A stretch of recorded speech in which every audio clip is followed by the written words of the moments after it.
کتاب کے مصنف خود امام غزالی رحمۃ اللہ علیہ نے لکھا ہے وہ پیش کیا جا رہا ہے۔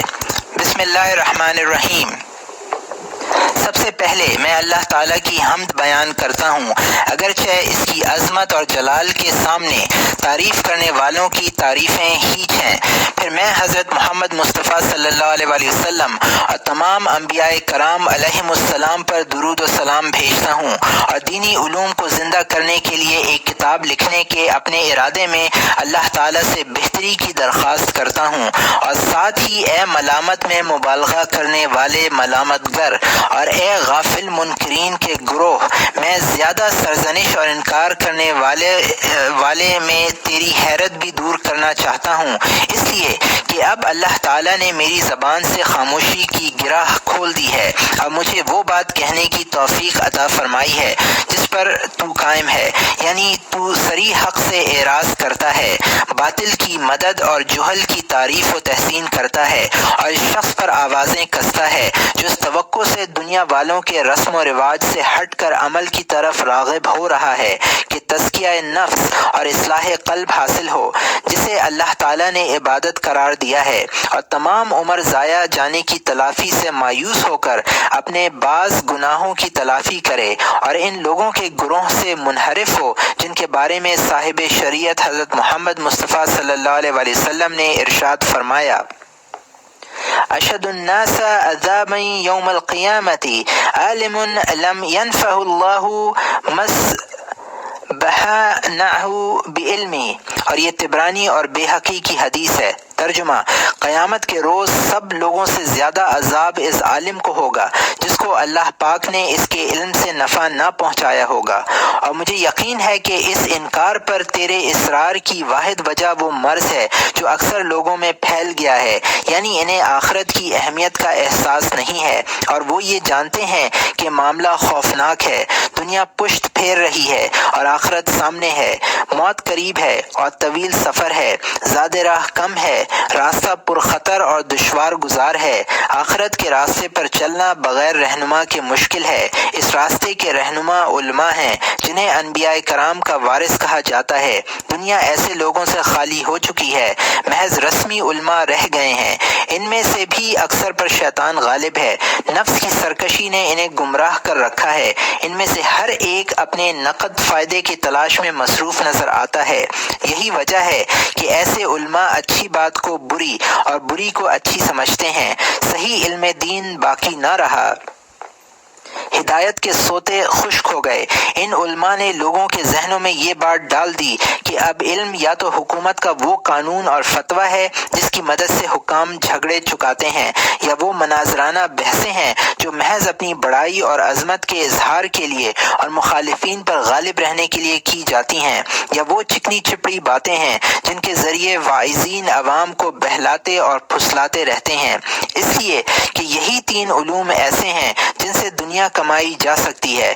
جہاں تک اس طریقے آخرت کے علم کا تعلق ہے جس پر پچھلے لوگ چلا کرتے تھے، وہ علم اب ختم ہو چکا ہے، حالانکہ اس علم کو اللہ تعالیٰ نے قرآن پاک میں فقہ، حکمت، علم، روشنی اور ہدایت جیسے الفاظ سے تعبیر فرمایا ہے۔ کیونکہ یہ صورتحال دین میں رخنہ عظیم سے کم نہیں ہے، اس لیے میں نے اس کتاب کی ضرورت محسوس کی تاکہ اس کتاب کے ذریعے دینی علوم زندگی پائیں، اور وہ راہ روشن ہو جس پر ہمارے بزرگ چلے تھے، اور انبیاء علیہم السلام اور اکابر سلف رحمہم اللہ تعالیٰ کے علوم سامنے آئیں۔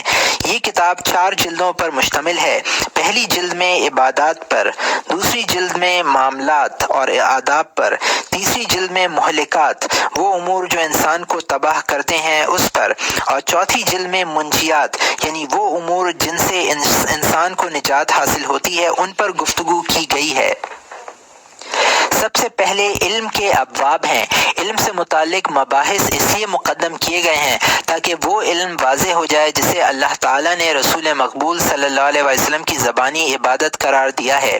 چنانچہ ارشاد نبوی ہے، طلب العلم فریضۃ علی کل مسلم۔ یہ ابن ماجہ، احمد اور بہقی کی حدیث ہے۔ ترجمہ: علم کا طلب کرنا ہر مسلمان پر فرض ہے اور علم نافع علم مضر سے علیحدہ ہو جائے۔ حضرت صلی اللہ علیہ وسلم کا ارشاد گرامی ہے، نعوذ باللہ من علم لا ینفع، اور یہ ابن ماجہ کی حدیث ہے۔ ترجمہ: ہم اس علم سے اللہ کی پناہ مانگتے ہیں جس سے نفع نہ ہو۔ ہم علم کے ابواب میں یہ بھی ثابت کریں گے کہ اب لوگ صحیح راستے سے ہٹ چکے ہیں، چمکتے ہوئے سراب سے دھوکہ کھا رہے ہیں اور اصل علوم کو چھوڑ کر لایعنی علوم میں مصروف نظر آ رہے ہیں۔ آئیے اب اس کتاب کی 4 جلدوں کے مختلف ابواب کا جائزہ لیں۔ اس کتاب کی پہلی جلد حسب ذیل 10 ابواب پر مشتمل ہے۔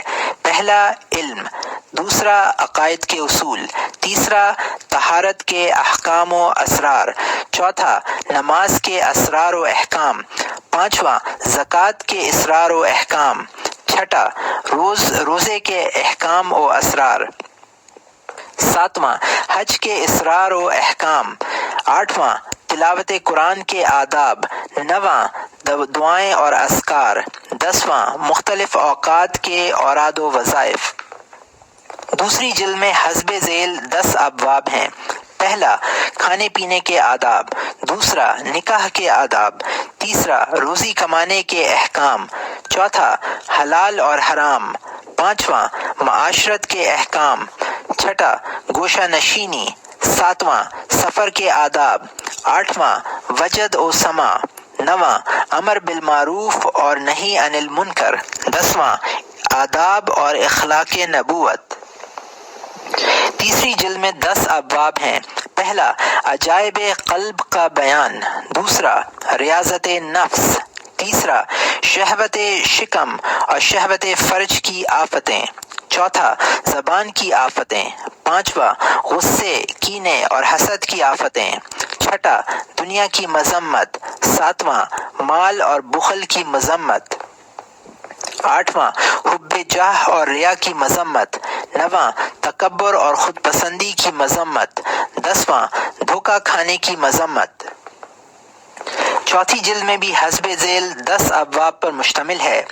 پہلا توبہ، دوسرا صبر اور شکر، تیسرا خوف اور رجا، چوتھا فقر اور ترک دنیا، پانچواں وحدانیت باری تعالی اور توکل، چھٹا محبت، شوق، انس اور رضا، ساتواں نیت، صدق اور اخلاص، آٹھواں مراقبہ نفس اور محاسبہ ذات، نواں فکر اور 10واں تذکیر موت۔ عبادات کے ابواب میں ہم عبادات سے متعلق وہ اسرار و رموز اور حکمتیں بیان کریں گے جن کی عمل کے دوران ضرورت پیش آتی ہے، بلکہ حق بات تو یہ ہے کہ جو شخص ان اسرار و رموز سے واقف نہ ہو اسے آخرت کے علماء میں شمار نہیں کیا جا سکتا۔ یہ وہ مباحث ہوں گے جو فقہ کی کتابوں میں نہیں ملتے۔ معاملات سے متعلق ابواب میں ہم ان معاملات کے اسرار و رموز کا ذکر کریں گے جو مخلوق خدا میں جاری و ساری ہیں۔ یہ وہ باتیں ہوں گی جن کی ہر دیندار شخص کو ضرورت پیش آتی ہے۔ مہلکات سے متعلق ابواب میں ہم ان تمام بری عادتوں کا تذکرہ کریں گے جنہیں دور کرنے اور جن سے نفس کو پاک کرنے کا حکم قرآن پاک میں آیا ہے۔ ہم ان تمام عادتوں کی حقیقت بیان کریں گے اور وہ اسباب ذکر کریں گے جن سے یہ عادتیں پیدا ہوتی ہیں۔ بری عادتوں پر مرتب ہونے والی آفات، ان عادتوں کی علامات اور علاج کے وہ طریقے لکھیں گے جن سے یہ عادتیں دور ہو سکیں گی۔ اپنے ہر دعوے کے لیے قرآن پاک، حدیث شریف اور آثار صحابہ رضوان اللہ تعالی علیہم اجمعین سے استدلال کریں گے۔ منجیات یعنی نجات دینے والی چیزوں سے متعلق ابواب میں ہم وہ تمام اچھی اور پسندیدہ عادتیں ذکر کریں گے جو مقربین اور صدیقین کی عادتیں ہیں اور جنہیں اختیار کر کے بندہ اپنے رب سے قریب ہو سکتا ہے۔ ہم ان میں سے ہر عادت کی حقیقت واضح کریں گے، اس کی حدود بیان کریں گے اور ان اسباب کا ذکر کریں گے جن سے وہ عادات پیدا ہوتی ہیں۔ ہر ہر عادت کے نتائج، اس کی علامات اور فضائل بیان کریں گے۔ ہر بحث کے لیے شرعی اور عقلی دلائل پیش کریں گے۔ مذکورہ بالا سطور سے ہم نے جن موضوعات کا ذکر کیا ہے، ان میں سے بعض موضوعات پر لوگوں نے کتابیں لکھی ہیں، لیکن ہماری یہ کتاب احیاء العلوم ان حضرات کی تصانیف سے مندرجہ ذیل 5 امور میں مختلف ہے۔ پہلا، جو حقائق انہوں نے مبہم یا مجمل بیان کیے ہیں، ہم نے انہیں واضح اور مفصل لکھ دیا ہے۔ دوسرا، جن مباحث کو انہوں نے متفرق جگہوں پر لکھا تھا، انہیں ہم نے ایک جگہ مرتب کر دیا ہے۔ تیسرا، جن مباحث میں بلا وجہ طوالت اختیار کی گئی تھی، انہیں ہم نے مختصر عبارت میں بیان کیا ہے۔ چوتھا، جو مباحث ان کی کتابوں میں مقرر ہیں، ہم نے انہیں صرف ایک جگہ ذکر کیا ہے۔ پانچواں، بعض مباحث میں ایسے امور کی تحقیق کی گئی ہے جن کا سمجھنا مشکل تھا، اس لیے پچھلی کتابوں میں ان امور کو ہاتھ نہ لگایا گیا۔ ہر چند کے سب ایک ہی راہ کے مسافر تھے، لیکن یہ کوئی حیرت انگیز بات نہیں کہ ان میں سے ہر ایک وہ باتیں جان لے جن سے دوسرے ناواقف رہ جائیں یا واقف ہو جائیں، مگر کتابوں میں لکھنا بھول جائیں، یا کتابوں میں لکھنا بھی نہ بھولیں بلکہ کسی عذر کے باعث نہ لکھ سکیں۔ بہرحال یہ اس کتاب کی خصوصیات کا مختصر تعارف ہے۔ جہاں تک کتاب کو 4 جلدوں میں تقسیم کرنے کا سوال ہے، اس سلسلے میں عرض یہ ہے کہ 2 وجوہ سے ایسا کیا گیا ہے۔ پہلا اور حقیقی سبب یہ ہے کہ تحقیق اور تفہیم کے باب میں یہ ترتیب فطری ہے، کیونکہ جس علم سے آخرت کی طرف رہنمائی ہو وہ 2 قسموں پر مشتمل ہے۔ پہلا علم معاملہ اور دوسرا علم مکاشفہ۔ علم معاملہ سے مراد وہ علم ہے جس کے ذریعے معلوم کی وضاحت طلب کی جائے، اور علم مکاشفہ سے وہ علم مراد ہے جس میں معلوم کی وضاحت کے ساتھ ساتھ عمل بھی مطلوب ہو۔ اس کتاب میں صرف علم معاملہ مقصود ہے، علم مکاشفہ نہیں، کیونکہ علم مکاشفہ کو کتابوں میں لکھنے کی اجازت نہیں ہے، مانا کہ طالبان حق اور صدیقین کی منزل علم مکاشفہ ہی ہے، مگر انبیاء علیہم السلام نے بندگان خدا کے ساتھ صرف علم معاملہ ہی میں گفتگو کی ہے اور اسی کی طرف رہنمائی کی ہے۔ علم مکاشفہ میں اگر کچھ گفتگو کبھی کی ہے تو محض اشاروں میں اور ایجاز و اختصار کے ساتھ، اس لیے کہ انبیاء علیہم السلام کو معلوم تھا کہ لوگ علم مکاشفہ کا ادراک نہیں کر سکتے اور نہ اس کے متحمل ہو سکتے ہیں۔ علماء کیونکہ انبیاء علیہم السلام کے وارث ہیں، اسی لیے انہیں بھی انبیاء کی اتباع سے انحراف کی اجازت نہیں ہے۔ پھر علم کی بھی 2 قسمیں ہیں۔ پہلا علم ظاہر یعنی ظاہری اعضاء کے اعمال کا علم، اور دوسرا علم باطن یعنی دلوں کے اعمال کا علم۔ اعضاء کے اعمال چاہے وہ بطور عبادت ہوں یا بطور عادت، اور دل پر عالم ملکوت سے وارد ہونے والے اعمال کا علم وہ اچھے علوم ہیں یا وہ اچھے ہیں یا برے۔ خلاصہ یہ ہے کہ اس علم کی تقسیم ضروری ہے، ایک علم ظاہر اور دوسرا علم باطن۔ علم ظاہر کی بھی 2 قسمیں ہیں، پہلا عبادت، دوسرا معاملات۔ علم باطن میں بھی، جس کا تعلق دل کے احوال اور نفس کی عادتوں سے ہے، 2 قسموں پر مشتمل ہے، پہلا اچھی عادتیں، دوسرا بری عادتیں۔ اس طرح 4 قسمیں ہوئیں۔ علم معاملہ میں کوئی بات ان قسموں سے باہر نہیں ہوتی۔ دوسرا سبب یہ ہے کہ میں نے طالب علموں میں اس فقہ کی سچی طلب دیکھی جو ان لوگوں کے لیے ذریعہ فخر ہو سکتا ہے، یا جس سے جاہ و منزلت کے لیے ان کی خواہش کو تقویت مل سکتی ہے، جو اللہ تعالیٰ کا خوف نہیں رکھتے۔ وہ فقہ بھی 4 حصوں میں مشتمل ہے، کیونکہ محبوب اور پسندیدہ چیز کے طرز پر بیان کردہ چیز بھی پسندیدہ اور محبوب ہوتی ہے۔ اسی لیے میں نے اس کتاب کی ترتیب فقہ کی کتابوں کی ترتیب کے مطابق رکھی تاکہ اس طرف قلوب کا میلان ہو۔ چنانچہ بعض لوگوں نے اگر یہ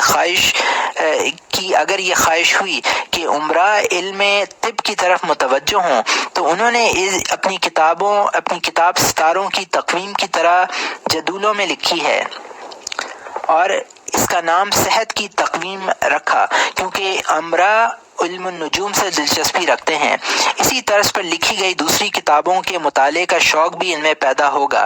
ظاہر ہے کہ ایسا ہیلہ کرنا جس سے دل اس علم کی طرف مائل ہو جس میں دائمی زندگی کا فائدہ مضمر ہے، اس ہیلے کے مقابلے میں زیادہ ضروری ہے جس سے طبی علم کی طرف میلان ہو، اس لیے کہ طب صرف جسم کی سلامتی کے لیے مفید ہے۔ علم طب جس سے جسموں کا علاج ہوتا ہے، علم آخرت کا مقابلہ کیسے کر سکتا ہے جس سے دلوں اور روحوں کا علاج ہوتا ہے اور انہیں دائمی زندگی نصیب ہوتی ہے جبکہ جسم فنا ہو جاتے ہیں۔ اب ہم اللہ تعالیٰ سے توفیق، رہنمائی اور ہدایت کی درخواست کرتے ہیں کہ وہ کریم ہے اور بندہ نواز ہے۔ یہاں امام غزالی رحمۃ اللہ علیہ کا تعارف جو کہ خود انہوں نے احیاء علوم دین کے بارے میں پیش کیا ہے ختم ہوتا ہے۔ اب احیاء علوم دین کا آغاز کرتے ہیں۔